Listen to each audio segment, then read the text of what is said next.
Estaba justo fuera del gran salón de baile, con una mano enguantada descansando ligeramente sobre la puerta lacada. Adentro. Las risas brotaban como champán burbujeantes, excesivas y teñidas de nervios. Mi reflejo me observaba desde un espejo dorado, en el pasillo. Seda azul pálida, quizás un poco pasada de moda en las mangas, pero elegante. Isidro lo había elegido para nuestro 40 aniversario. Dijo que me hacía parecer una mujer que no necesita gritar para ser escuchada. Ajusté el broche en mi cuello. Respiré hondo y entré. Nadie se giró. Las luces del techo brillaban con demasiada intensidad. La gente de Camila, su familia, amigos, inversionistas o lo que fueran, se agrupaba en círculos cerrados cerca del frente del salón, con copas de vino inclinadas en ángulos idénticos. Una multitud cuidadosamente seleccionada. Todos parecían recién planchados y caros. Pasé junto a dos jóvenes cerca de la mesa del fondo, susurrando detrás de manos perfectamente manicuradas. «Ay, ese es el vestido que trae puesto», murmuró una, sin molestarse en bajar la voz. La voz de Camila llegó después, riendo suavemente. «Es muy... hogareño». Dejé que sus palabras resbalaran como lluvia fría. Mis tacones resonaron hacia la mesa que me habían asignado. Lejos del estrado, mi nombre estaba escrito en una fuente dorada y cursiva. Mal escrito. Joaquín estaba cerca del escenario, rodeado por el padre de Camila y sus socios de negocios, gesticulando ampliamente como si hubiera nacido con un teletipo en lugar de alma. No me miraba, pero vi cómo Camila se inclinó y le susurró algo al oído. Ambos rieron. Entonces él lo dijo. «Mañana ya estará fuera de nuestras vidas». Lo escuché tan claro como si me lo hubiera susurrado al oído. Las palabras no dolieron de inmediato. No como deberían. Solo se asentaron detrás de mi pecho. Pesadas y entumecidas. No hice una escena. Nunca lo hago. En cambio, me serví media copa de merlot. Tomé asiento y crucé las manos en mi regazo. Faltaba mi servilleta. Nadie trajo una. Desde el otro lado del salón. Camila captó mi mirada y sonrió de esa manera en que la gente sonríe a los niños, actuando en un escenario tolerante, distante, vagamente caritativa. Joaquín no me miró en absoluto. Isidro habría dicho algo cortante y devastador a estas alturas. Nunca tuvo paciencia para la crueldad disfrazada de cortesía. Pero Isidro no estaba aquí. Solo el vestido y el recuerdo de su voz en mi cabeza. Tomé un sorbo de vino. Sabía a metal. No fue ira lo que se enraizó en mí. Fue certeza que, sin importar lo que ellos planearan, sin importar lo que asumieran que yo cedería en silencio, ya habían cometido un error. Subestimaron a la mujer con el vestido equivocado. Y 2 semanas antes, había abierto una carta que aseguraba que no firmaría nada que no quisiera. La luz de la mañana se filtraba por las cortinas del hotel como un juicio suave. Había dormido poco y mal. Los recuerdos se agitaron toda la noche, la voz de Isidro en el jardín. Joaquín a los 8 años en su pijama de Batman. Mis manos en la masa de pan caliente a las 5 de la mañana para el desayuno del domingo. Es extraño cómo el cuerpo guarda las traiciones junto a la ternura, como si pertenecieran al mismo estante. A las 7:58 en punto, sonó un golpe en mi puerta. 2 minutos antes, Joaquín. Abrí la puerta, y ahí estaba, con un traje gris oscuro que parecía pertenecer a alguien con un publicista. Su corbata ya estaba bien anudada, su rostro cuidadosamente neutral. Sus ojos bajaron a mi bata. Luego volvieron a subir con la frialdad practicada de un hombre ensayando desapego emocional. «Buenos días», dijo. «¿Puedo pasar?» Me hice a un lado sin responder. Entró, llevando una carpeta de cuero delgada bajo el brazo como si fuera un menú. No se sentó. «Mira, sé que oyes mucho. Emociones, ceremonia, todo eso. Pero hay algo que debemos resolver primero. Asuntos legales. Solo unas firmas. Abrió la carpeta con un ademán y sacó un solo documento. Limpio. Minimalista. Impreso en una fuente serif brillante. Las palabras «escritura de renuncia» me miraron en negritas. Hice que los abogados consolidaran todo en un documento simplificado. La manera más limpia de avanzar. Para todos. Solo una firma aquí, y la propiedad pasa oficialmente a mí. Transferencia de herencia, sin complicaciones fiscales. Ya lo tenemos preaprobado. Su voz era suave. Ensayada. No era su primera presentación. Probablemente tampoco su primer objetivo. No hablé. Dejé que el silencio trabajara en él, como Isidro solía hacer con los desarrolladores que intentaban comprar nuestro terreno con promesas y presión. Joaquín se aclaró la garganta. «Mira, mamá, ambos sabemos que no te quedarás en Valle del Roble mucho tiempo. Esa casa es demasiado para ti. No tiene calefacción la mitad del año. El tejado necesita reparaciones y ya la pusiste en venta hasta mis espaldas el otoño pasado», dije en voz baja. Parpadeó. «Mandaste una presentación a un grupo de inversionistas en Querétaro. Dijiste que la finca sería ideal para un centro de bienestar de lujo con autenticidad rústica. Hasta tenía renders». Su mandíbula se tensó, pero se recuperó rápido. No seguí adelante con eso. No, porque el título aún está en Mesías a mi nombre. Exhaló y señaló el papel de nuevo. Podemos ser civilizados. No es personal, es solo eficiente. Tomé el documento. Examiné las líneas. Tan limpio, tan desprovisto de contexto. ¿Desde cuándo lo planeaste?, pregunté, doblando el papel por la marca que él había hecho. Joaquín se encogió de hombros. «Es solo el siguiente paso lógico». Asentí y puse el papel de vuelta en la mesa sin firmarlo. «Entonces no te importará si también pienso lógicamente un momento». No respondió. Solo me miró mientras cerraba la carpeta. Porque lo que no sabía era que ese no era el primer documento que había leído ese mes, 2 semanas antes. La primera nevada había cubierto los alféizares de la antigua finca de Valle del Roble, suavizando los bordes de la piedra agrietada y las contraventanas descascaradas. Fui al estudio de Isidro a buscar un pequeño libro de cuentas que solíamos guardar detrás del panel de la chimenea, pensando que aún podría tener los recibos de entrega de combustible. En cambio, encontré el sobre. Estaba dentro de una copia encuadernada de Walden, de Entre todas las cosas, uno de los libros favoritos de Isidro. El volumen había sido vaciado hace mucho. Una broma silenciosa que solo él habría hecho. El sobre era grueso, sellado con cera roja antigua con sus iniciales débilmente marcadas en el centro. Mi nombre estaba escrito con su puño y letra en la portada. Para Alejandra. Solo si vienen por ello. Mi corazón no latió más rápido. No de inmediato. Solo me senté en su escritorio. Encendí la lámpara de lectura de latón y lo abrí. Primero estaba la carta. Solo una página. La tinta un poco borrosa en la esquina. Como si hubiera dudado. Si vienen por lo que construimos, deja que esto hable más fuerte que tu silencio.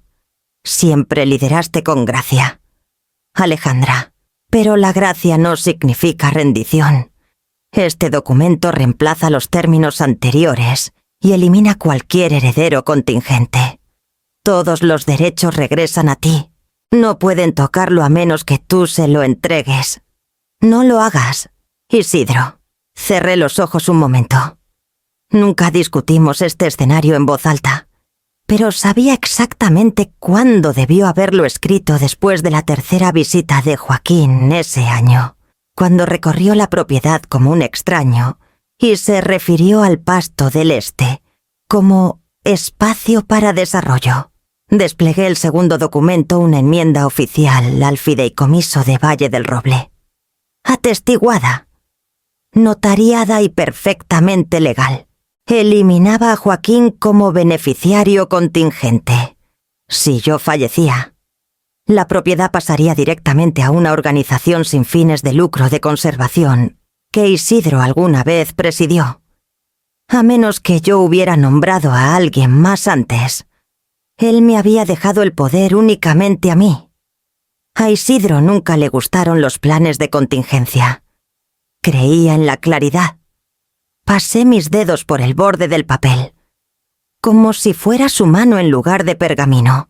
Luego lo guardé cuidadosamente en el sobre y lo sellé en mi propia caja fuerte, junto con mi pasaporte, un poder notarial general y el anillo de bodas que Isidro usó hasta la última semana en el hospicio.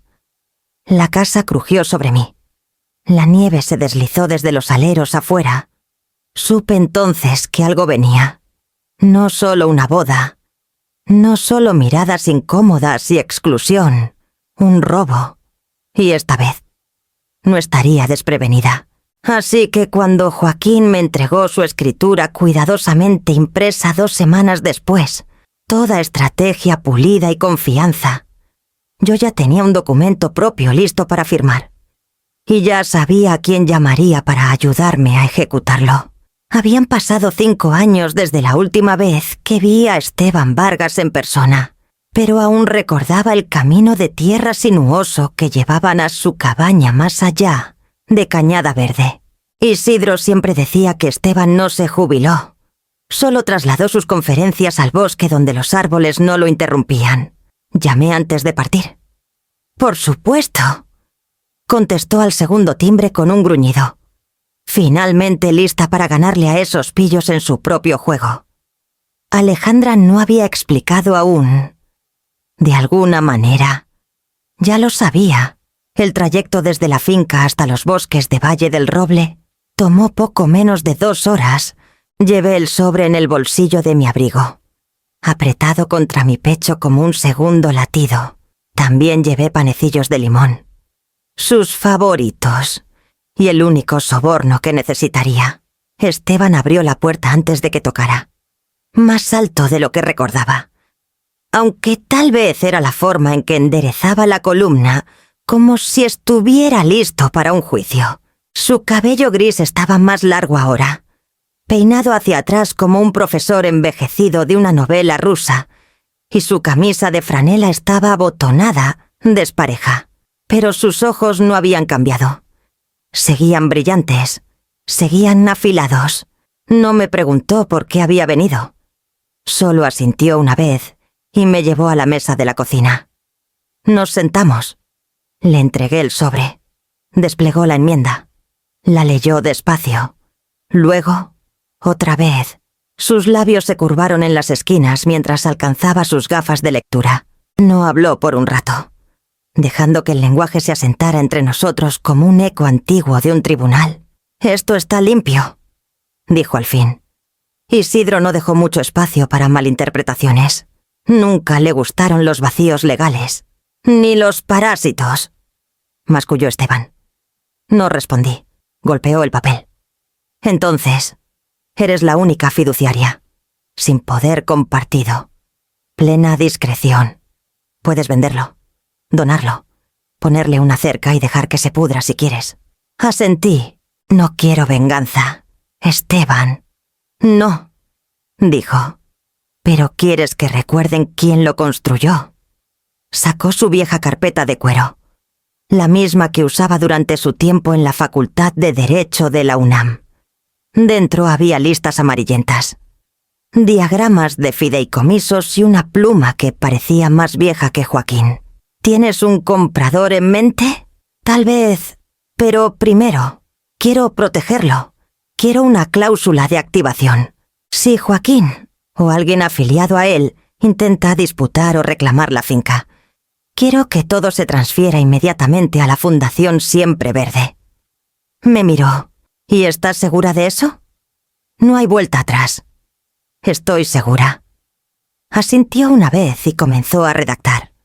Su pluma se movía como un bisturí deliberada, precisa.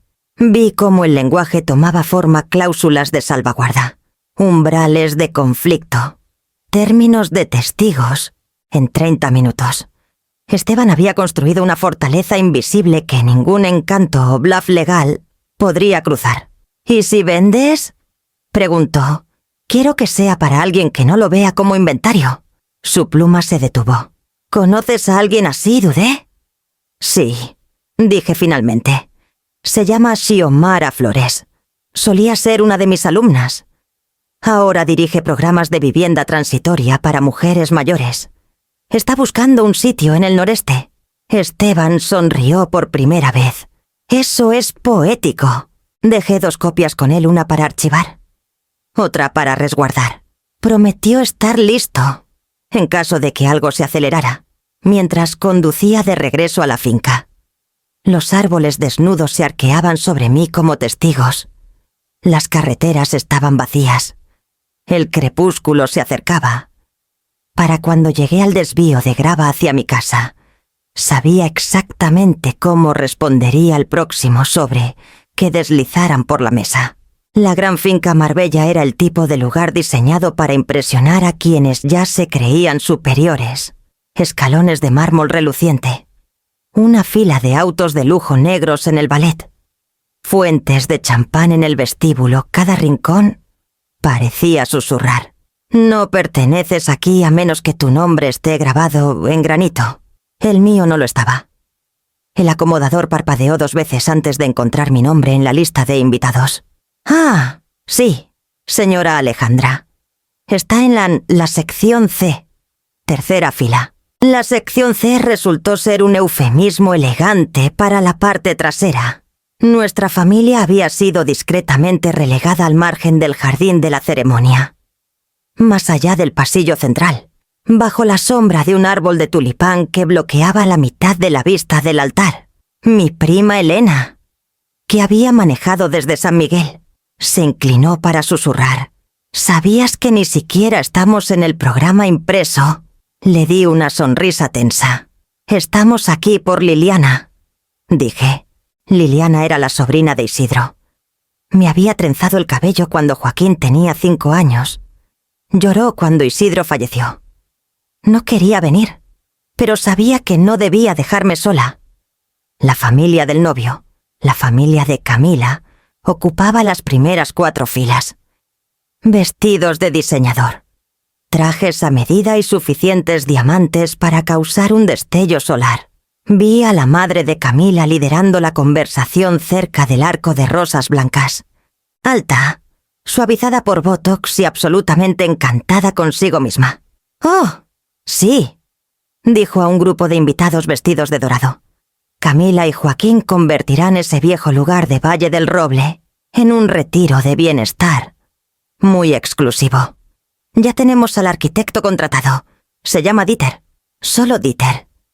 No me inmuté. Solo ajusté la bufanda alrededor de mis hombros. Ella continuó, sorbiendo de una flauta de cristal.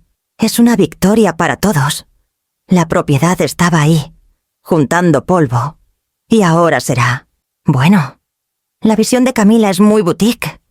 Retiros para ejecutivos agotados. Lujo consciente. Lo llama ella. Respiré hondo y miré hacia el lago. Un cisne flotaba sin rumbo. Imaginé que también lo escuchaba todo. Pero había dejado de preocuparse hace mucho. La música comenzó. Cuerdas suaves. Una sección de violines que costó más que mi primer auto. Los invitados se giraron, murmurando aprobación mientras Camila aparecía, toda tul y líneas afiladas, caminando lentamente bajo el dosel de flores. Lucía radiante, fríamente radiante, como un candelabro impresionante, pero no para tocarse. Joaquín esperaba en el altar, sonriendo como hombre que había ganado un ascenso. No una pareja. Cuando se acercó, intercambiaron unas palabras que no pude escuchar, pero su postura se enderezó, y la de ella titiló con algo, quizás, suficiencia, satisfacción. Cuando el oficiante preguntó quién daba su bendición, la madre de Camila se levantó, tomó el micrófono de la mano del hombre y dijo: «En nombre de nuestra familia y el futuro legado de Valle del Roble, nosotros lo hacemos». Varios invitados rieron. Otros aplaudieron cortésmente. Yo no. Miré mis manos enguantadas. Aún descansando en mi regazo, recordé la sensación de los dedos de Isidro, manchados de tierra, plantando tomillo silvestre en la ladera trasera de esa propiedad. Recordé a Joaquín de niño, corriendo descalzo por el pasillo de la cocina, gritando sobre ranas en el estanque. Recordé el calor, las raíces, y ahora estaban en un altar blanco construido sobre el borrado, confiados en que la tierra ya era suya. Pero la única persona que podía cederla estaba sentada en la última fila, y no había firmado nada. El salón de recepción brillaba con una luz dorada suave. Los candelabros titilaban como luces de escenario, esperando que comenzara la función. Después del corte del pastel y una ronda de brindis obligatorios del padre de Camila y algunos miembros bien alimentados de la junta, Joaquín tomó el micrófono. Su sonrisa era perfecta, lo suficientemente amplia para desarmar, lo suficientemente tensa para ocultar. Sostuvo su copa de champán como si fuera la antorcha de un nuevo imperio. «Gracias a todos por estar aquí», dijo, su voz llenando el salón con la facilidad de alguien acostumbrado a ser escuchado. «Hoy no se trata solo del amor, se trata del legado, de avanzar». Hubo un leve aplauso. Sentí que el pequeño músculo de mi mandíbula se tensaba. Miró hacia mi mesa, aunque no a mí, y continuó. «Como muchos saben, nuestra casa familiar ha sido desde hace mucho un símbolo de tradición. Pero la tradición no significa nada sin renovación. Así que hoy estoy orgulloso de compartir que mi madre ha accedido gentilmente a pasar la finca Valle del Roble a nuestro cuidado». Un suave murmullo recorrió a los invitados. Más aplausos corteses. Joaquín levantó su copa de nuevo.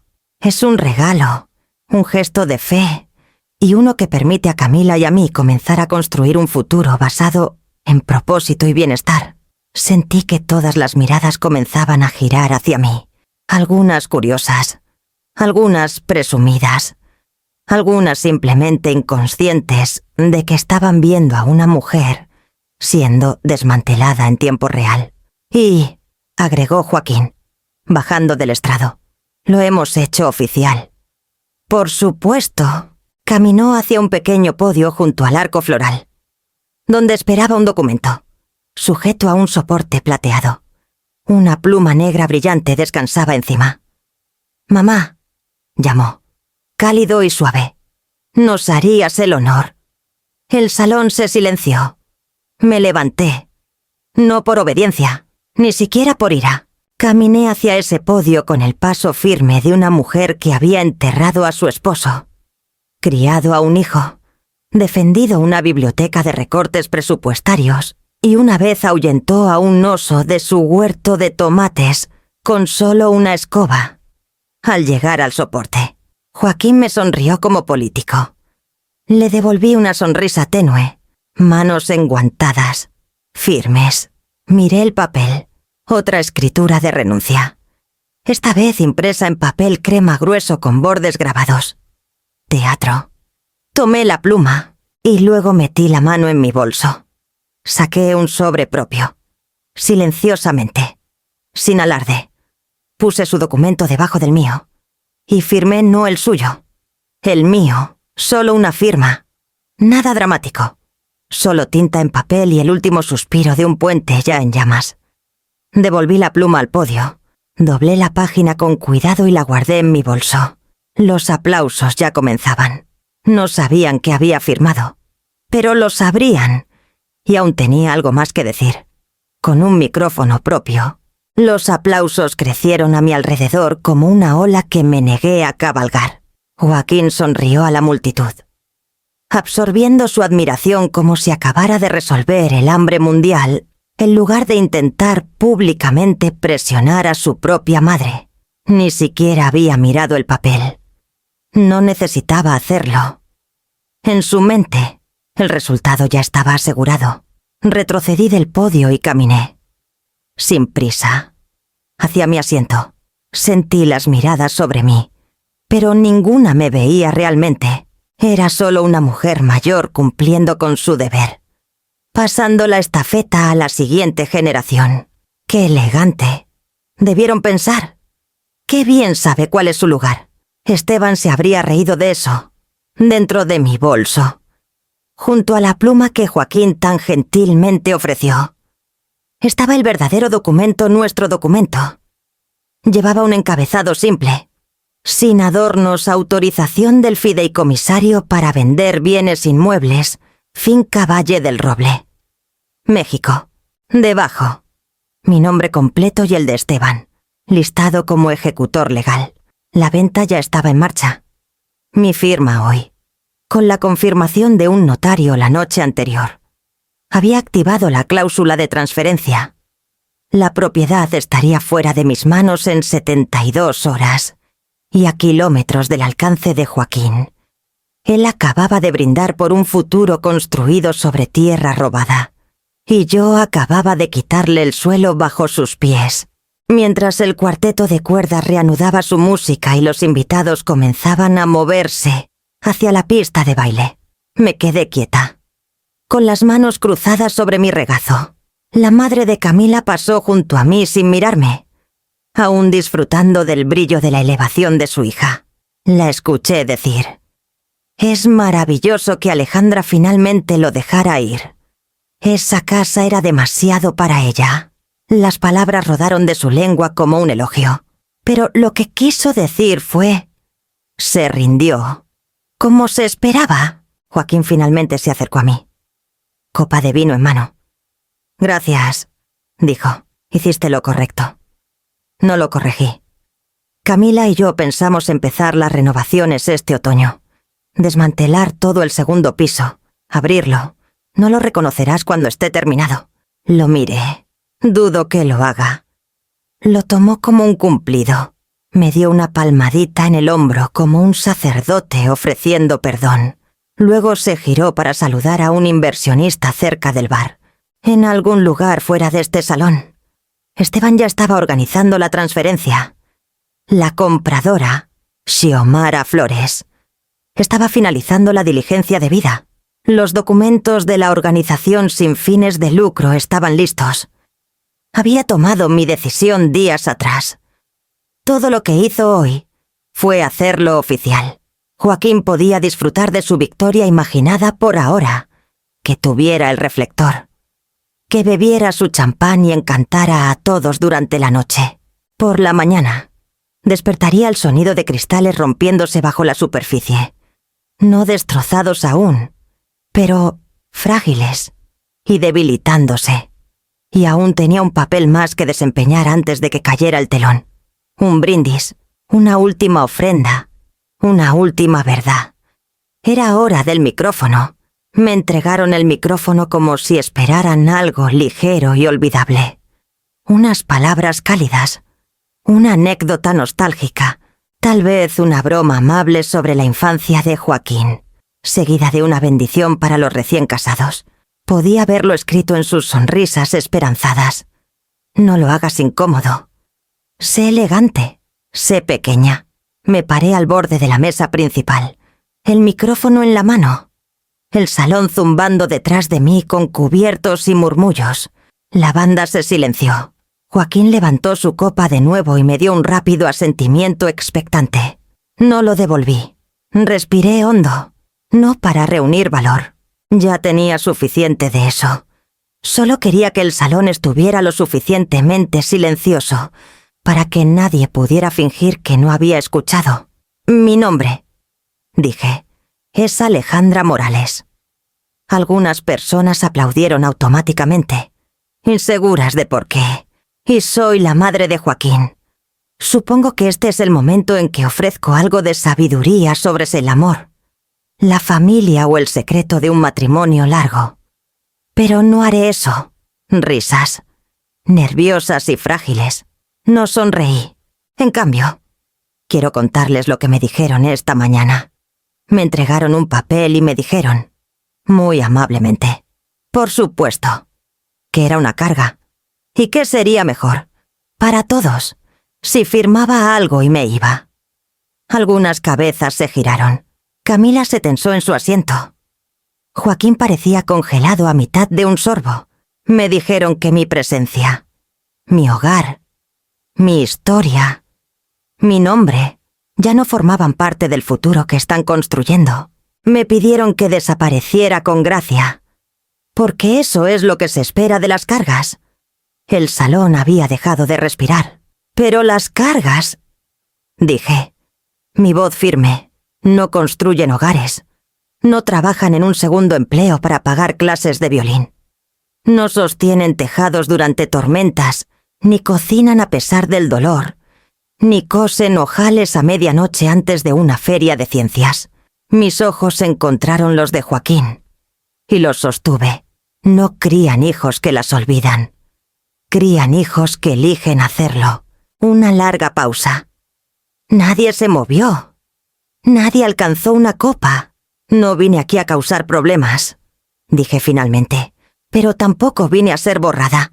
Así que, para aquellos de ustedes que brindan por futuros construidos sobre el nombre Morales, sobre la tierra de Valle del Roble, espero que hayan traído su propia base.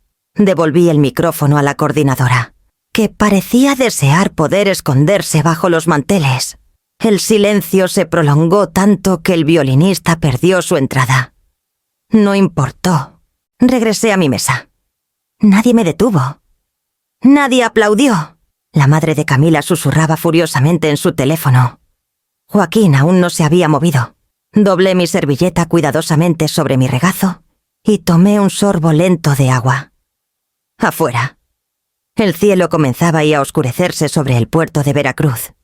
Y en algún lugar, no lejos de esa finca reluciente, un mensajero subía hasta un auto, llevando un aviso que llegaría al buzón de Joaquín por la mañana. La música volvió a sonar. Algo orquestal con demasiada energía para el salón que intentaba llenar. Los invitados regresaron a su vino y risas, como si nada hubiera pasado, aunque noté que algunos evitaban mi mirada intencionadamente. Joaquín y Camila bailaban ahora. Un desliz coreografiado que decía menos sobre afecto y más sobre práctica. Parecían dos personas interpretando un matrimonio, no comenzándolo. Entonces vi entrar al mensajero. Era fácil pasarlo por alto. Traje oscuro, barba recortada, sosteniendo una carpeta manila cerca de su pecho. Pero lo observé escanear el salón con propósito hasta que sus ojos se fijaron en Joaquín. Se acercó al borde de la pista de baile. Esperó cortésmente y luego, porque no hay un momento perfecto para entregar consecuencias, dio un paso adelante. Señor Morales, Joaquín se detuvo a mitad de un giro, con un brazo aún alrededor de la cintura de Camila. ¿Sí?, respondió, sin aliento e impaciente. Entrego esto en nombre de la señora Alejandra Morales y el abogado Esteban Vargas. El salón no se silenció como durante mi brindis, pero algo en el aire cambió. Algunas cabezas se giraron. Camila parpadeó, confundida. Joaquín abrió la carpeta. Su ceño se frunció. Luego se oscureció. Sus labios se movieron mientras leía.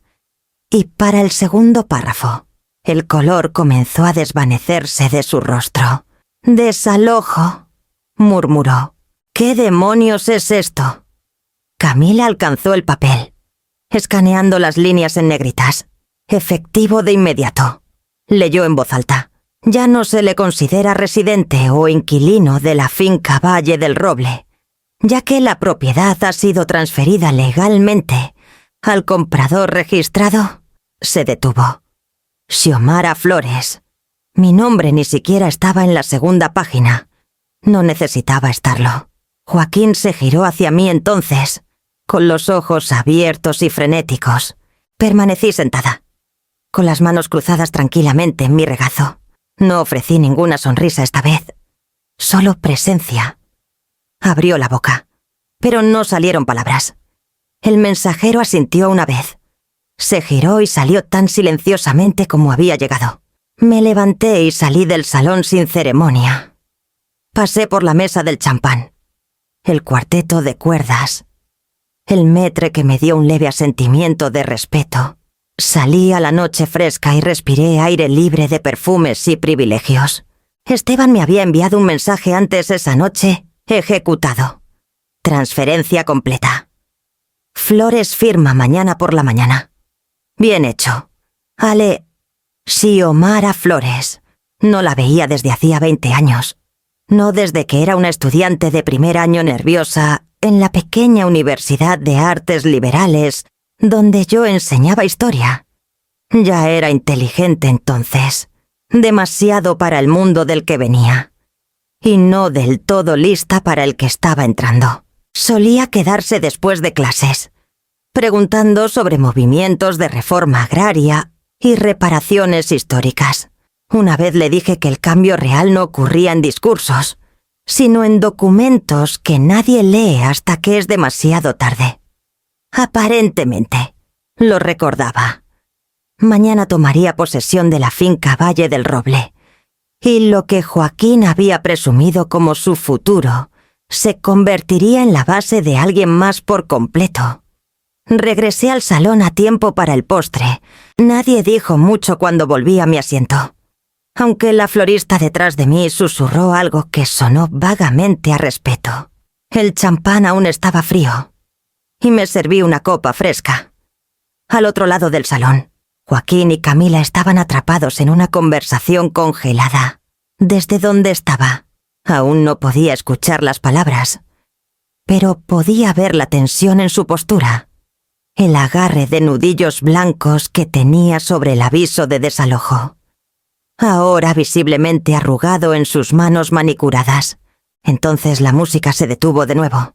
«Dijiste que era nuestro». La voz de Camila atravesó el salón como un cristal rompiéndose.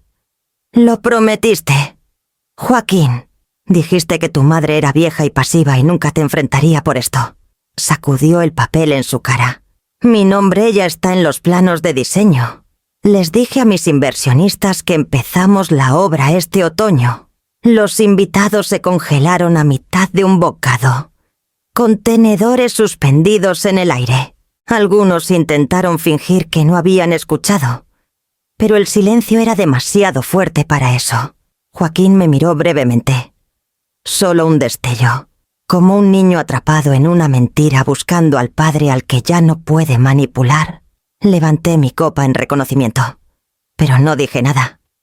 «Me mentiste», siseó Camila. «Dijiste que estaba hecho, que la casa era nuestra, que ella quería dártela. Pensé que lo estaba». Masculló. Yo le di los papeles. Firmó algo. Pensé... «Oh, firmó algo», espetó Camila. «Pero no lo tuyo». Observé el desenredo con una claridad desapegada, como ver un barco encallar desde la orilla, sabiendo que no hay nada más que hacer que ser testigo. La voz de Camila bajó, afilada y baja. «¿Tienes idea de lo que pasa cuando incumplimos esos préstamos de renovación? Mi padre puso su nombre en ese spa. Ya presenté los permisos. Esperaban tu escritura en el paquete final». Joaquín ahora parecía pálido, el rubor drenado de su rostro. «Puedo arreglarlo», dijo. «Puedo hablar con ella. Podemos... hablar con ella». Camila rió una vez, corta y amarga. «¿Después de ese brindis?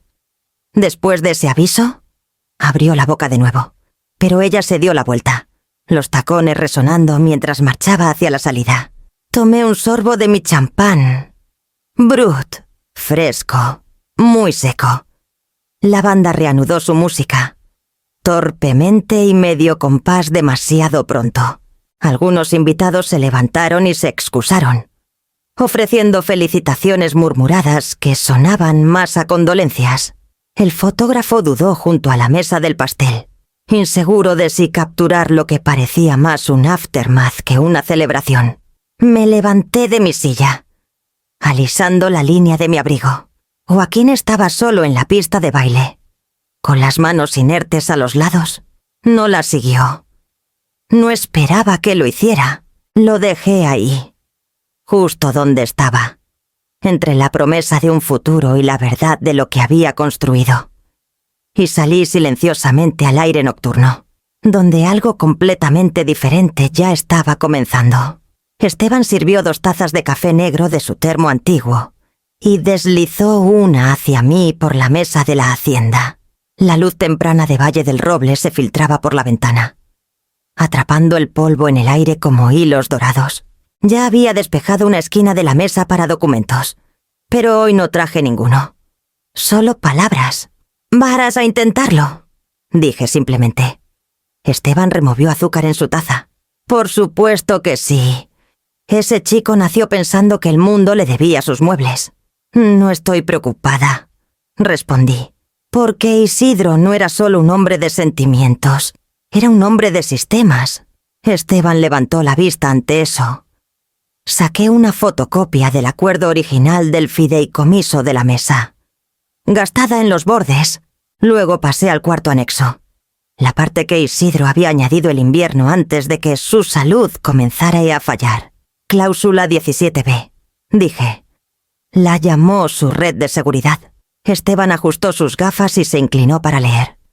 Si algún beneficiario nombrado intenta obtener la propiedad o autoridad mediante coerción, manipulación, influencia indebida o presión emocional sobre el fiduciario principal, dicho beneficiario perderá su reclamo en su totalidad.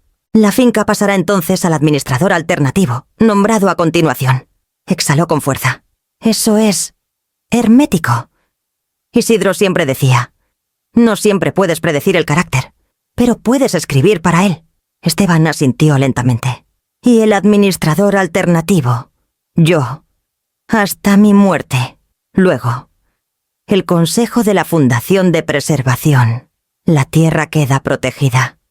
La casa se convierte en una residencia histórica y un sitio de aprendizaje comunitario. Los jardines permanecen abiertos al público. Esteban sonrió. Eso es poético. ¿Querían un spa de bienestar? Tú les das un centro educativo y un huerto. Lo miré a los ojos. Les doy historia, y no pueden pavimentarla. Se recostó en su silla, satisfecho. Entonces, cuando Joaquín dispute, activa la cláusula. Incluso si solo contrate a un abogado, en cuanto intente anular mi firma. Tenemos el video, la carta de Isidro y mi declaración del brindis de la boda. Suficiente para que cualquier juez vea la intención. Probará la cláusula sin darse cuenta de que ha caído en ella. Esteban tomó un sorbo lento. Y Camila nunca estuvo listada. Isidro nunca confió en ella. Rió. ¿Tampoco tú? No respondí. Solo miré por la ventana al campo que se extendía más allá del porche de Esteban. Las suaves colinas donde Isidro, una vez, le enseñó a nuestro hijo a andar en bicicleta. La misma tierra que Camila planeaba arrasar para jacuzzis y salas de vapor de eucalipto. No es venganza, dije en voz baja. Es preservación de la memoria, del significado. Y de ti misma, agregó Esteban. Nos quedamos en silencio unos momentos más. Entonces, su teléfono vibró. Lo levantó, miró la pantalla y la giró hacia mí. Llamada entrante Joaquín Morales. Tomé una respiración profunda y asentí una vez. Déjalo hablar. Dije, que se ahorque con cada palabra. Lo primero que supe fue por una florista. Las noticias viajan diferente en Valle del Roble, más calladas, más afiladas, a menudo disfrazadas de chismes, pero siempre con raíces en la verdad, si escuchas con atención. Estaba en el pueblo comprando bulbos de tulipán, cuando la mujer detrás del mostrador se inclinó, con voz baja. «¿Escuchaste? La chica del spa lo dejó». No me inmuté, solo pregunté. Camila asintió. Cortando los extremos de mi ramo, pidió la anulación, rápido y privado. Apenas un susurro en el juzgado. Le agradecí. Pagué en efectivo y salí al viento. Para cuando llegué a la oficina de Esteban, ya tenía los documentos. Los deslizó por la mesa sin decir palabra, dejándome leerlos por mí misma. Camila Amber Duval Morales. Petición de anulación por fraude y tergiversación. sin solicitud de manutención conyugal, sin división de propiedades. Simplemente una extracción quirúrgica. No quiere su nombre, dijo Esteban en voz baja. Nunca lo quiso realmente, respondí. Quería la casa. El nombre solo era el llavero. Esteban se recostó. Su padre no se está quedando callado. Sin embargo, quiere recuperar su inversión.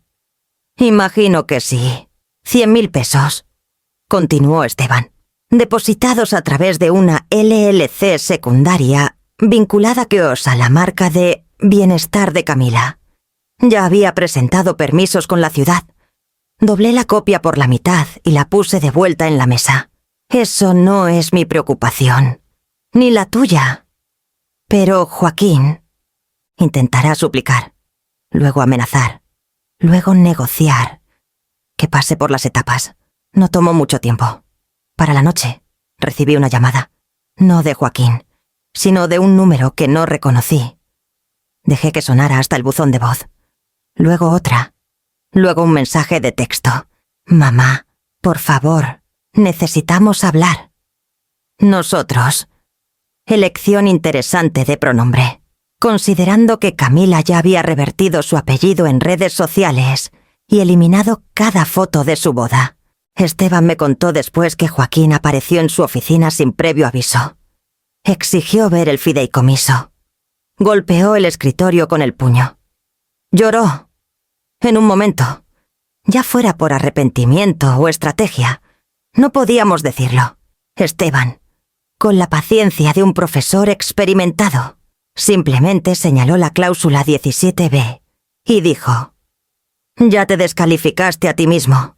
Joaquín había crecido creyendo que el mundo era arcilla y en sus manos. Pero esta vez, la arcilla se había endurecido. Y la forma que tomó no era suya para moldear. El padre de Camila emitió una carta de cese y desista la semana siguiente, citando tergiversación, daños y perjuicio reputacional. Escuché rumores de que había retirado fondos de 3 proyectos de Joaquín. Silenciosamente. Por supuesto.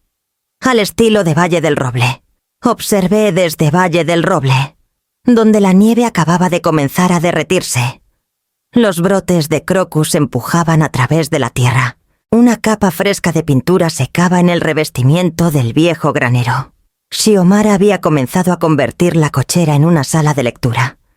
Una docena de voluntarias, en su mayoría mujeres de la comunidad, la ayudaban cada sábado.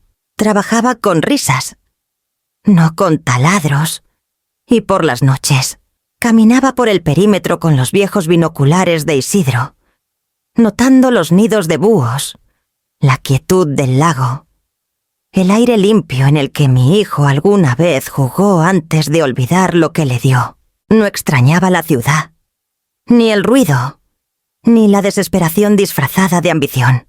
Recibí un mensaje más esa noche, solo una línea. Dime qué tengo que hacer para arreglar esto. Apagué el teléfono, porque a veces el silencio es el único idioma que los privilegiados no pueden traducir. Y aún tenía una reunión que preparar, con la mujer que ahora poseía todo lo que él perdió. No había abierto el resto de la carta de Isidro hasta ese domingo. No realmente. La había hojeado cuando la encontré, guardada en la parte trasera de su cuaderno encuadernado en cuero, justo debajo de la enmienda al fideicomiso, pero no dejé que las palabras me tocaran entonces. No podía. Todo estaba aún demasiado crudo. Necesitaba su mente en ese momento, no su corazón. Pero hoy, con la finca silenciosa y Xiomara reunida con la Junta de Preservación, preparé té. Encendí la vela de madera de cedro de la que Isidro solía burlarse. Y me senté en el solario. La carta aún estaba sellada en su segundo pliegue, el peso nítido de ella presionando como un susurro que prometí leer cuando estuviera lo suficientemente fuerte. La abrí lentamente. Su letra era tan limpia y decisiva como recordaba, tinta presionada profundamente en el papel, como él siempre escribía cuando algo importaba. Alejandra, si estás leyendo esto, Algo ha cambiado. Y si te conozco, y te conozco, esperaste demasiado para abrirlo. Siempre lo haces con cosas que duelen, así que déjame empezar suavemente. Tú fuiste la arquitecta de este hogar. No los ladrillos ni el mortero, sino el alma. Yo gané el salario, pero tú ganaste la permanencia. Criaste a un hijo, mantuviste a una familia unida a través de sequías de afecto e inundaciones de caos.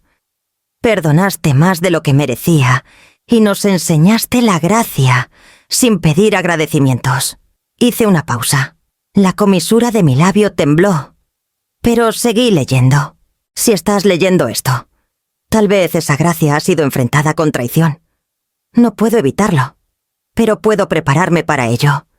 La tierra está protegida. El fideicomiso tiene un seguro. Pero más importante, tú también lo tienes. Es tu voz, tu claridad, tu negativa a ser borrada. Si alguna vez vienen por lo que construimos, deja que esto hable más fuerte que tu silencio. Esa parte la recordaba. Pero había más. ¿Y si el chico que criamos alguna vez olvida la tierra de donde creció? Recuérdale que la fruta nacida del engaño se pudre rápido. Esta tierra nunca fue solo hectáreas. Fue un lugar donde plantaste comidas para vecinos y te sentaste con viudas en duelo. Fue donde le enseñaste a Camila cómo prensar flores. Y donde dejaste que Xiomara hiciera preguntas difíciles sin inmutarte. Esta tierra supera al ego. El legado no es concreto. Es comportamiento. Presenciado. Transmitido. Si alguien alguna vez desafía el nuestro, que herede la verdad, no tu silencio. La última línea estaba subrayada. Una vez me recosté, dejando que las palabras se asentaran. Isidro lo sabía. Tal vez no los detalles, pero sí el patrón. Los riesgos. Había visto la suavidad en mí y la llamó fuerza. Había entendido que la preservación no era pasiva. Doblé la carta cuidadosamente. Alisando el pliegue, iría a la caja de cedro con los papeles del fideicomiso.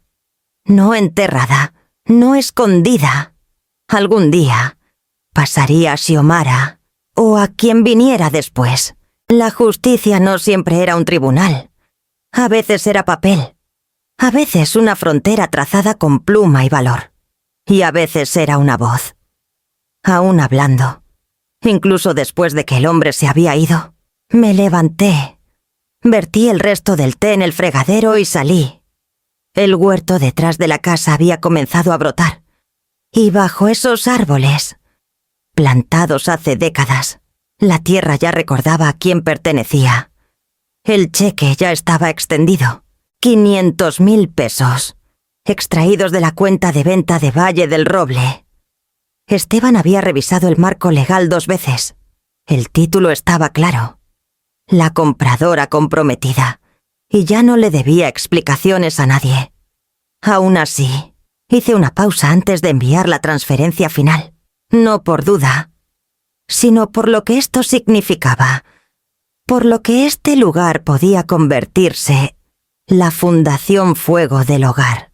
Ese nombre había vivido en mi cabeza durante meses. Mucho antes de que Joaquín me entregara esa escritura de renuncia en Veracruz, antes del brindis, antes de que el brindis se convirtiera en titular.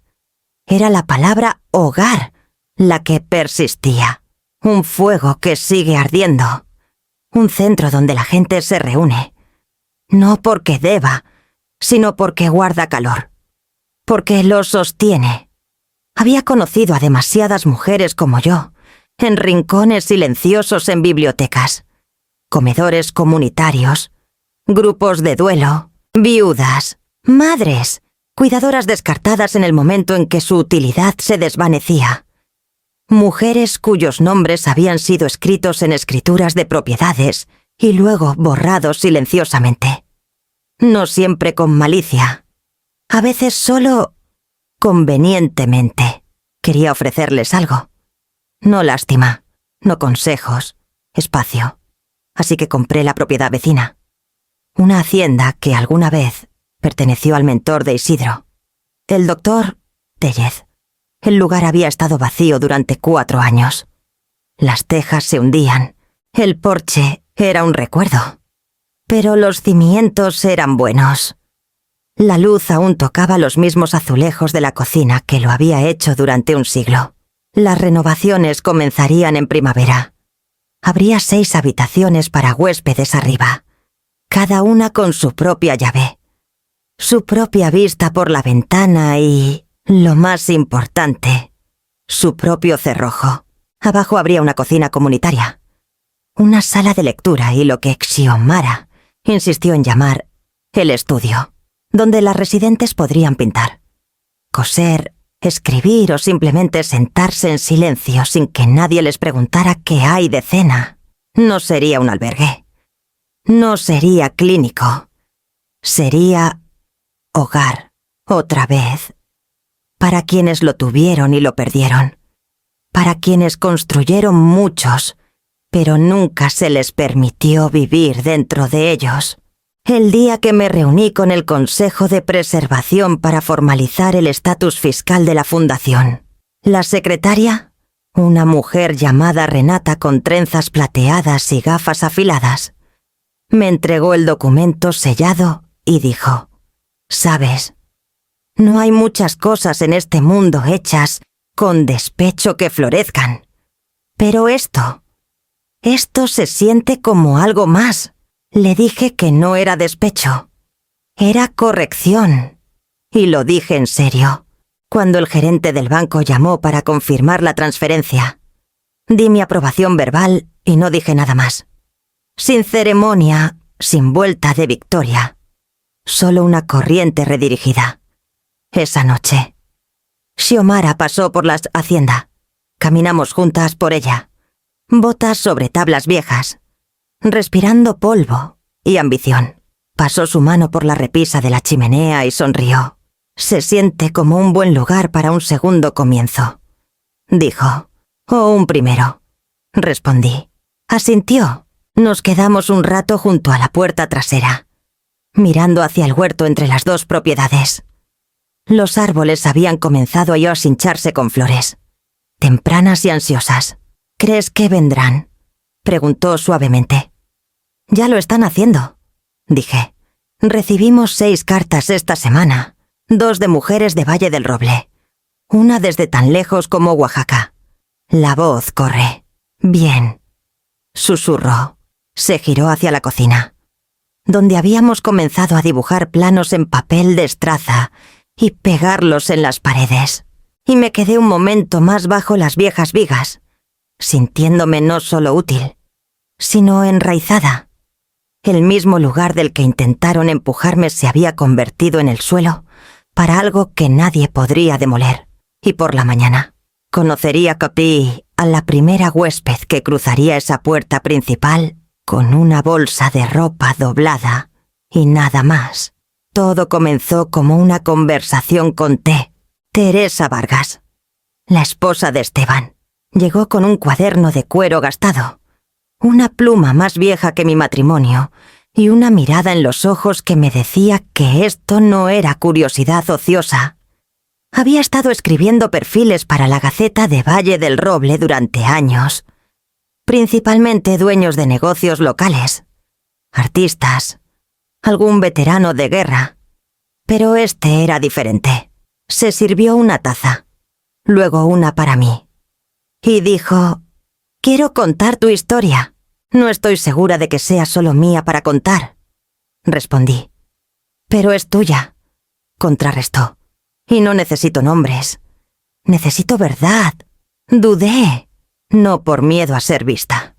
Ya no, pero porque sabía lo que la luz podía hacer, cómo podía sanar y quemar a la vez. Y no estaba segura de si estaba lista para ver al mundo, examinar lo que casi me deshizo. Teresa esperó. «Anónimamente», dije finalmente. Asintió. Y así comencé. Le conté sobre la carta que Isidro dejó, sobre el momento en la boda cuando mi hijo se paró en una plataforma y me declaró obsoleta, sobre el documento que debía firmar. y el que realmente firmé. Le conté sobre el brindis, el silencio, el aviso de desalojo servido a mitad del baile. Preguntó sobre la fundación y expliqué el propósito de Fuego del Hogar, no solo como refugio, sino como un ajuste de cuentas, un lugar para que las mujeres se recordaran a sí mismas sin pedir permiso. No se inmutó cuando dije traición. No parpadeó cuando dije coerción. Solo escribió. 2 semanas después, el artículo apareció en línea bajo el título «La herencia no es solo dinero». Cómo una viuda se negó a ser borrada. Era sutil, poderoso. Teresa cambió nuestros nombres. Alejandra se convirtió en Elena, Joaquín en Eric, Camila simplemente en la novia. La propiedad no tenía nombre, pero el corazón estaba ahí. El vaciamiento del lugar de una mujer en su propio hogar. La ceremonia pública de despido. El arma silenciosa del papeleo. En horas. Se compartió más de 60.000 veces. Para la mañana. Fue sindicado por una agencia regional. Los comentarios llegaron en tropel de hijas, abuelas, abogados, incluso enfermeras de hospicio. Historias de mujeres excluidas de cuentas bancarias, borradas de escrituras, trasladadas a dormitorios traseros mientras sus vidas se redistribuían como sobras de la cena. Fuego del Hogar recibió una avalancha de consultas. 3 mujeres más reservaron espacio para el verano. Un donante en Guadalajara ofreció financiar un programa de invernadero. Un artista en Mérida envió una caja de colchas hechas a mano con una nota para las que empiezan de nuevo. Pero no todos los mensajes fueron amables. Un correo anónimo decía: «Viejas engreídas como tú son la razón por la que las familias se rompen». Otro: «A nadie le importan las mujeres que no pueden soltar. Solo muéranse en silencio». Miré ese último un poco más de lo que debería. Luego lo imprimí. Lo doblé en un cuadrado pequeño y lo enterré bajo las raíces del roble favorito de Isidro. Porque una vez morí en silencio. Esa versión de mí se quedó enterrada. Esa semana. Teresa llamó. «Deberías saber», dijo. «Hay rumores de una pieza más grande. Sindicación nacional. Posiblemente un segmento en un podcast». Mi respiración se detuvo. Pero solo ligeramente. ¿Seguirán manteniéndome anónima? ¿Quieren tu voz? Entonces la tendrán. Pero solo si puedo elegir qué no decir. Hizo una pausa. Eso es justo. Terminamos la llamada. Afuera. Los árboles del huerto habían comenzado a dar fruto temprano. Las abejas se movían perezosamente entre las flores. Y en el porche de Fuego del Hogar, Xiomara estaba colocando 2 mecedoras. Una para la huésped más reciente. Una para mí. Y al salir, supe que la historia ya no era solo mía. Se estaba convirtiendo en algo más grande. Algo con piernas y aliento. Y una puerta lo suficientemente amplia para que otros la cruzaran. La fonda no había cambiado. Los mismos mostradores de formica astillados. La misma mesera con una cafetera que nunca se agotaba. Era el lugar al que solía llevar a Joaquín después de sus partidos de fútbol. Cuando Isidro trabajaba hasta tarde y la cena significaba compartir un sándwich de queso a la plancha y conversaciones suaves sobre nada, él eligió el lugar esta vez. Tal vez por nostalgia, tal vez porque estaba a medio camino entre donde vivía y donde yo ahora me negaba así estar. Llegué 5 minutos antes. Ya estaba sentado, encorvado en una cabina como un niño atrapado haciendo trampa en un examen. No levantó la vista cuando me deslicé en el asiento frente a él. «Gracias por venir», dijo. Asentí, cruzando las manos. La mesera trajo café. No lo tocó, en cambio. Me miró directamente a los ojos y dijo: «Ya demostraste tu punto». Esperé. Se inclinó. «Ahora deshazlo». Mis dedos rozaron el borde de mi taza. El calor anclándome. Lo miré mi hijo.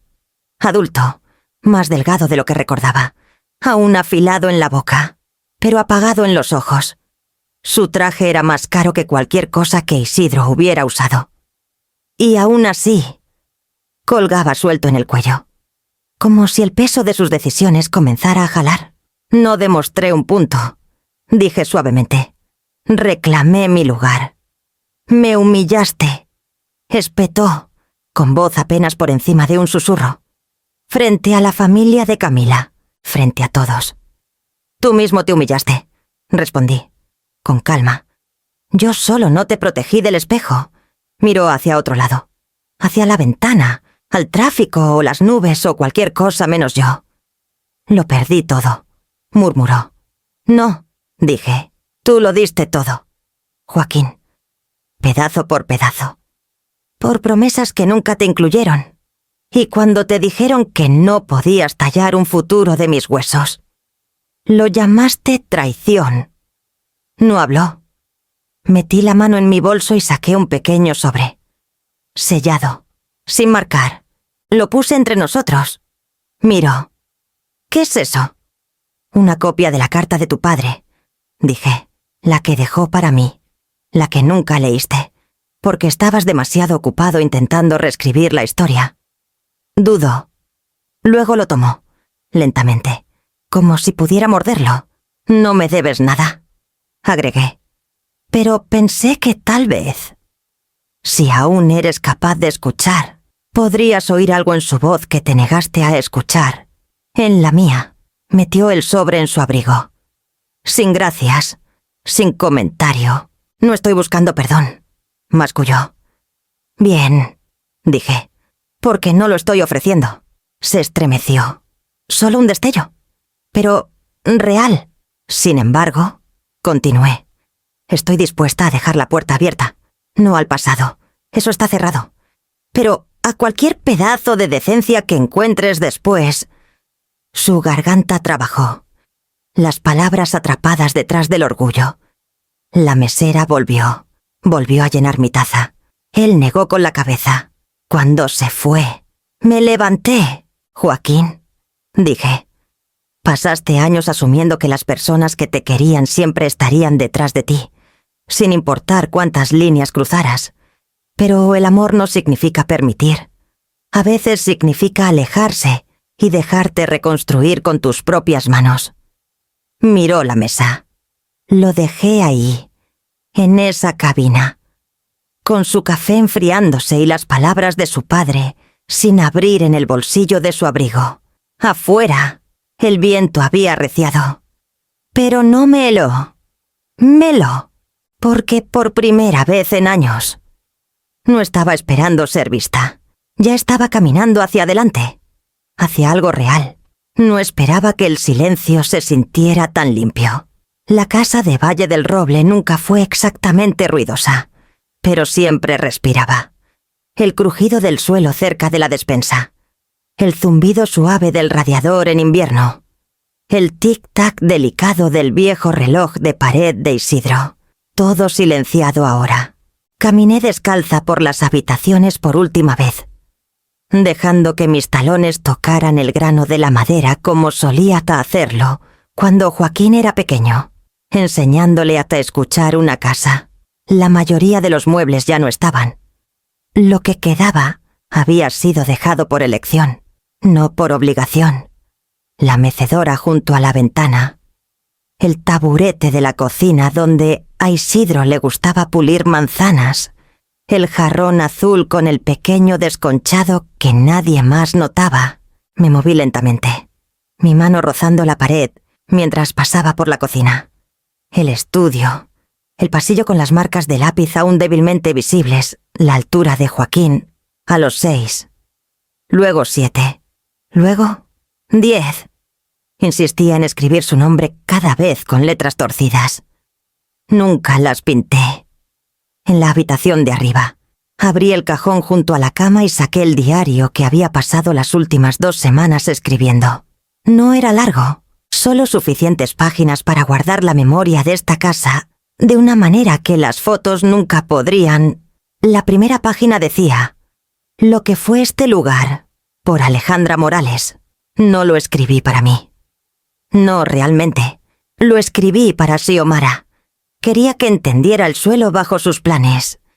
La forma en que la ventana de la cocina capturaba la luz de la nieve a las 8 de la mañana en febrero.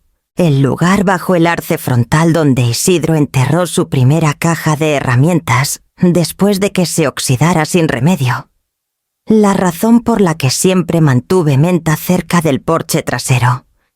Incluso cuando crecía demasiado y se apoderaba de la albahaca. Dejé historias, no instrucciones. El capítulo titulado «La discusión del marco de la puerta» era uno que la haría reír, como Isidro una vez pasó una tarde entera convencido de que la puerta principal se inclinaba a la izquierda cuando se inclinabas a la derecha. Cómo la medimos 3 veces. Cómo se rindió y horneó un pastel en señal de rendición. La página final era una nota. No lo hagas sagrado. Hazlo útil. Hazlo vivo otra vez. Incluso si eso significa pintar las paredes que juré nunca tocaría. Esta casa merece risas. Y tú también. Coloqué el diario en el centro de la mesa de comedor vacía. Sin listón, sin sobre, solo papel, tinta y aliento. Abajo. Cerré la puerta principal por última vez y deslicé la llave en la maceta de cerámica junto a los escalones. Xiomara sabía dónde estaba. Estaría aquí por la mañana. No lloré. Ya lo había hecho. No por la casa, sino por las versiones de mí misma que había sido dentro de ella. Al final del camino de entrada, me giré. La chimenea capturó el borde dorado de la luz de la tarde. Y por un segundo, parecía casi como si estuviera saludando. Gracias. Susurré, tanto a la madera y el ladrillo como al recuerdo. Luego subí al auto y manejé hacia el sur, hacia la nueva propiedad, hacia Fuego del Hogar. Los árboles pasaron borrosos. Mis manos permanecieron firmes en el volante. Y en la cajuela, envueltos en lino, había 3 diarios más, en blanco, esperando ser llenados. El sol de la tarde se filtraba suavemente por las cortinas de la biblioteca de Fuego del Hogar, convirtiendo las motas de polvo en algo casi festivo. Me senté en el amplio escritorio de roble, una donación de un viudo que dijo que su difunta esposa habría adorado lo que estábamos construyendo, y desplegué el papel azul pálido que había estado guardando. Oscar había estado ayudando en el jardín esa mañana. No era muy hablador aún 10 años, con un silencio que hablaba más fuerte que en la mayoría de las conversaciones. Su abuela era una de nuestras residentes más recientes, y él venía cada 2 fines de semana con una mochila llena de cómics y una mirada que estudiaba todo como si lo memorizara para después. Había algo en su postura, esperanzada pero reservada, que tiraba de la parte de mí que pensé que había cerrado hace mucho. La parte que solía trenzar el cabello de Joaquín cuando insistía en parecerse a los gemelos de al lado. La parte que leyó Buenas noches, Luna 23 noches seguidas sin quejarse. Y entonces escribí: Querido Oscar, si alguna vez sientes que no encajas, lee esto. Luego léelo de nuevo. Porque incluso si no estoy sentada frente a ti cuando lo abras, seguiré aquí. Perteneces, no solo en esta casa, o este retiro, o este jardín que ayudaste a plantar la primavera pasada, sino en el mundo, en el tipo de mundo que nota cuando alguien sostiene la puerta demasiado tiempo, o recuerda los nombres de cada gato callejero, o pregunta si alguien más comió lo suficiente antes de tomar su primer bocado. Perteneces en ese mundo, y te necesitamos en él. A veces la gente confunde la bondad con debilidad. No dejes que te convenzan de que necesitas ser ruidoso para ser escuchado. Habla suavemente, pero lleva la honestidad como una linterna. Guiará a las personas correctas a tu mesa. Habrá personas, Oscar, que intenten hacerte pequeño. Personas que te pedirán que te hagas a un lado porque asumen que sus voces importan más. Y a veces llevarán trajes y sonrisas y dirán todas las palabras correctas. Pero La verdad de quién eres siempre será más fuerte que cualquier cosa que finjan ser. No tienes que endurecerte para sobrevivir. No tienes que ganar para ser digno. Pero sí tienes que recordar esto. Ningún hogar está nunca demasiado lleno para alguien amable. Lo aprendí tarde, después de construir una casa que otros intentaron tomar, después de criar a un hijo que olvidó las manos que lo sostuvieron, después de perder y recuperar mi voz tantas veces que dejé de contar. Y aún así, aquí estás, caminando por estos pasillos como si siempre hubieras estado destinado a estar aquí, llenándolos con algo que pensé que había perdido. Me recuerdas lo que solía creer, que las familias no siempre son de sangre. Son las personas que se eligen mutuamente en los días en que habría sido más fácil irse.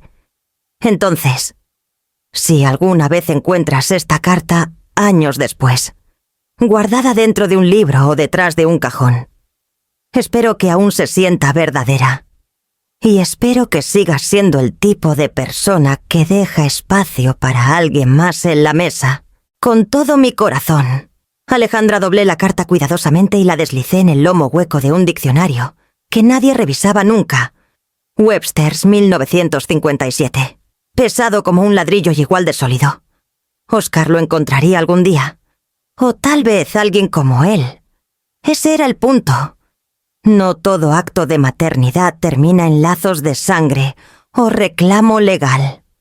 Algo de amor se planta silenciosamente, regado por la presencia. Y si tienes suerte, florece de todos modos.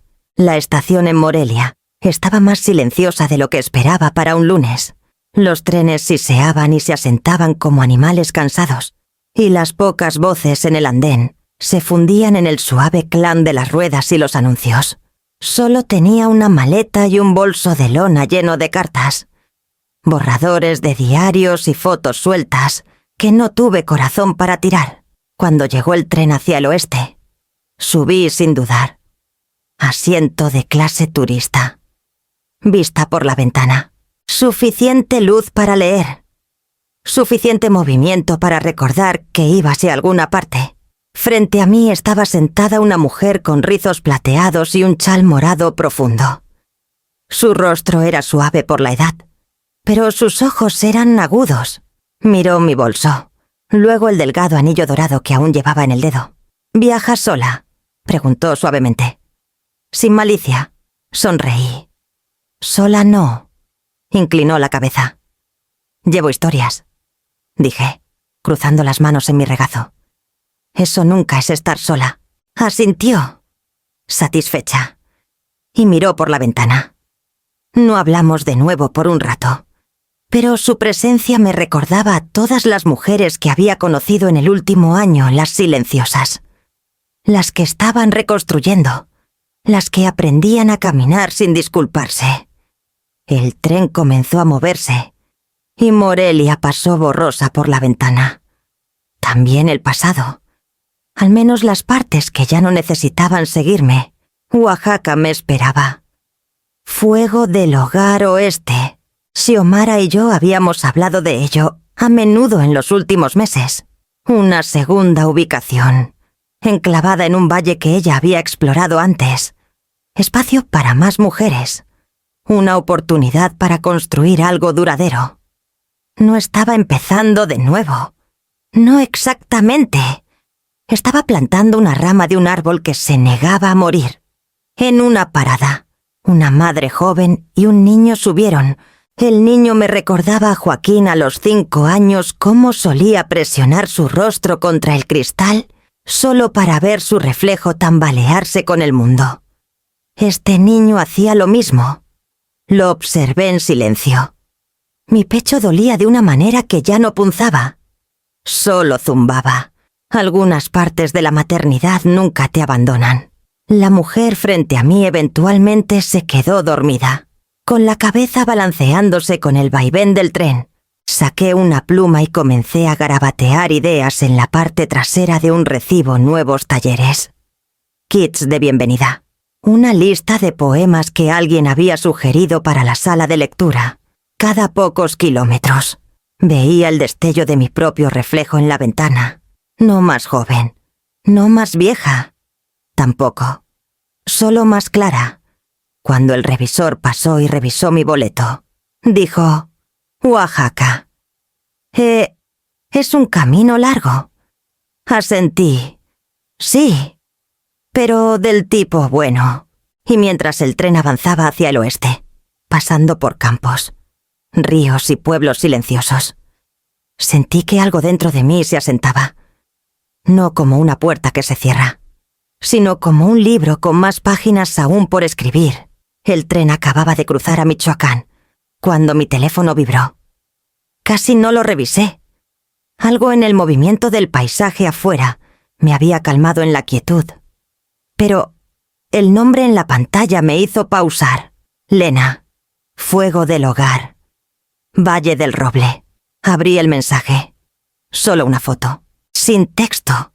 La imagen cargó lentamente con la señal intermitente del tren. Pero cuando lo hizo, me senté un poco más derecha. La foto mostraba las nuevas puertas de hierro forjado en el borde de la propiedad original. Las columnas de piedra habían sido limpiadas. La grava recién colocada. Pero fue el letrero lo que me quitó el aliento. El Santuario Morales para Mujeres. Debajo del nombre, centrado y fundido en bronce bruñido, había una sola firma grabada. Alejandra J. Morales. No en memoria, no donante, solo mi nombre. Mi mano fue instintivamente a mi pecho. No sabía que planeaban eso. Nunca lo pedí. Pero algo en verlo, permanente, digno, sin disculpas, se sintió como respirar aire que no sabía que me faltaba. La última vez que mi nombre apareció en un documento público. Estaba debajo de la palabra cedente, una escritura de renuncia que esperaban que firmara, como si fuera algo para archivar. Pero esto era diferente. Esto estaba enraizado. Hice zoom, notando la delicada tipografía serif que habían elegido. Cómo la puerta proyectaba una sombra suave sobre el camino. Imaginé a mujeres llegando, con maletas en mano, inseguras de lo que encontrarían, solo para ver ese nombre. El arco sobre ellas como un voto, un lugar hecho por alguien que sabía. Pulsé responder y escribí: Es hermoso. Gracias. Luego cerré los ojos, dejando que el ritmo del tren me llevara hacia adelante. Me habían pedido una vez que firmara mi vida. Sonreí, doblé el papel, salí de ese escenario. Lo que firmé, en cambio, fue silencioso, intencional. Y hoy dio la bienvenida a extrañas a casa. Le pidieron que firmara su vida. Ella firmó su legado en cambio.